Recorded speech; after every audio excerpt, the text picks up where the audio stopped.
ডালখোলায় শ্বশুর বাড়িতে আগুন, চাঞ্চল্যের কেন্দ্রবিন্দুতে পলাতক জামাই। ডালখোলার ৯ নম্বর ওয়ার্ডের শান্তনগর এলাকায় এক অভূতপূর্ব ঘটনা তীব্র আলোড়ন সৃষ্টি করেছে। অভিযোগ, নেশাগ্রস্ত অবস্থায় স্ত্রী ও শাশুড়ির ওপর অমানবিক নির্যাতনের পর ঘরে আগুন লাগিয়ে পালিয়ে যায় এক জামাই। ঘটনার পর সমগ্র এলাকা চমকে ওঠে। স্থানীয়দের মধ্যে শুরু হয় তীব্র ক্ষোভ ও আতঙ্ক।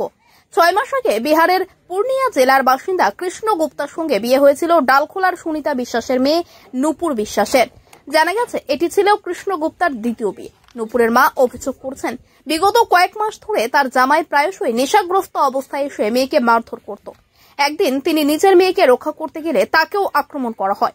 এরপর প্রাণের ভয়ে মা মেয়ে স্থানীয় এক আত্মীয়র বাড়িতে আশ্রয় নেন। রাতের অন্ধকারে সুযোগ বুঝে নিজ শ্বশুর বাড়িতে আগুন লাগিয়ে দেয় কৃষ্ণ। প্রতিবেশীরা ফোনে খবর দেওয়ার পর ঘটনাস্থলে পৌঁছে দেখা যায় ঘর ভস্মীভূত হয়ে গেছে, ছাই ছাড়া কিছুই অবশিষ্ট নেই। খবর পেয়ে পুলিশ ঘটনাস্থলে পৌঁছে তদন্ত শুরু করেছে। পুলিশ সূত্রে জানা গেছে প্রাথমিকভাবে এটি প্রতিশোধমূলক অগ্নিসংযোগ বলেই ধারণা করা হচ্ছে। তবে মূল অভিযুক্ত কৃষ্ণ গুপ্তা এখনো পলাতক। তাকে গ্রেপ্তারের জন্য তল্লাশি চালাচ্ছে পুলিশ। এই ঘটনা শুধু একটি পরিবার নয়, গোটা ডালখোলা অঞ্চলে আতঙ্ক ও বিস্ময়ের আবহ তৈরি করেছে। স্থানীয় বাসিন্দারা বলছেন, এমন পাশবিক ঘটনাকে কোনোভাবেই মেনে নেওয়া যায় না। আইন যেন তার কঠোরতম শাস্তি দেয়।